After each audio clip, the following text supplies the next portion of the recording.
Most people imagine the kitchens of royalty overflowing with lavish feasts, trays of rich roasts, decadent desserts, and the finest cuts of meat. But in Princess Diana's home, one surprising rule set her apart from every royal tradition before her. There was a certain food you would almost never find in her kitchen, unless her two young princes were back from boarding school. And the reason why reveals a fascinating side of the princess that few have ever heard. In a world where royal meals often meant rich roasts and indulgent courses, Diana's dining table told a very different story. Her approach to food was deliberate, a careful balance between health, energy, and discipline. Beef was a rare guest in her home, appearing only when William and Harry returned from school. Pork never crossed the menu at all. Even lamb, a traditional choice for royal gatherings, was served only on special occasions when guests were present. Day to day, her meals centered around tender chicken, fresh fish, and vibrant vegetarian dishes, each chosen to keep her feeling light and strong. It was a quiet rebellion against the heavy, traditional fare that had defined palace life for generations. For Darren McGrady, stepping into Diana's kitchen was like entering a whole new world of cooking. He had spent over a decade serving Queen Elizabeth II, where rich sauces, buttery creams, and indulgent flavors were part of the daily menu. But with Diana, everything changed.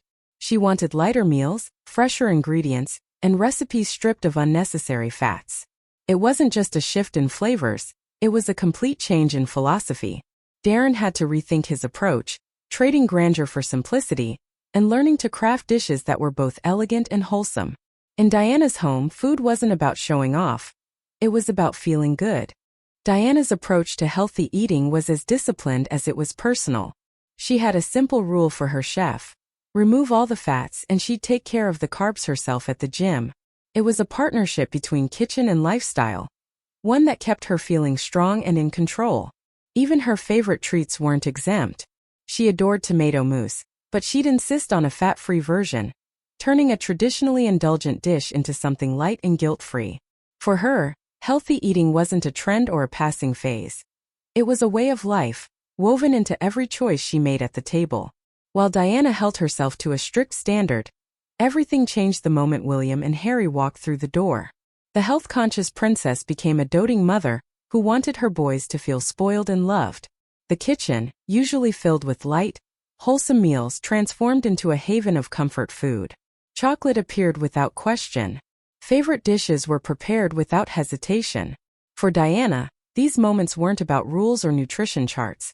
They were about creating joy, laughter, and the feeling of home for her sons, even within the walls of a royal palace. When William and Harry were home, their plates looked nothing like the carefully balanced meals Diana preferred for herself. Instead, they were loaded with the foods every child dreams of: juicy burgers fresh off the grill, cheesy pizza, and steaming bowls of spaghetti and meatballs quickly became staples. They loved hearty mixed grills and creamy chicken dishes that felt warm and familiar. And if there was one flavor that could win them over instantly, it was banana flan, banana ice cream, banana in almost any form. These weren't meals fit for a royal banquet, but for two boys who, at the end of the day, had the same simple tastes as children everywhere. In the public eye, William and Harry were princes, symbols of tradition, ceremony, and the future of the monarchy. But at home, they were simply two boys who loved pizza nights and ice cream. Diana understood better than anyone that royal titles didn't erase the need for warmth and normalcy. By keeping her sons' favorite foods close at hand, she gave them a childhood that felt less like a palace and more like a home. It was a quiet act of love that showed how deeply she valued their happiness over appearances. A reminder that even within the most famous family in the world, the simplest moments often mattered most. Tell us in the comments, if you could share one meal with Princess Diana, what would it be? If you enjoyed this video, don't forget to like, subscribe to the channel, and hit the bell icon so you never miss more.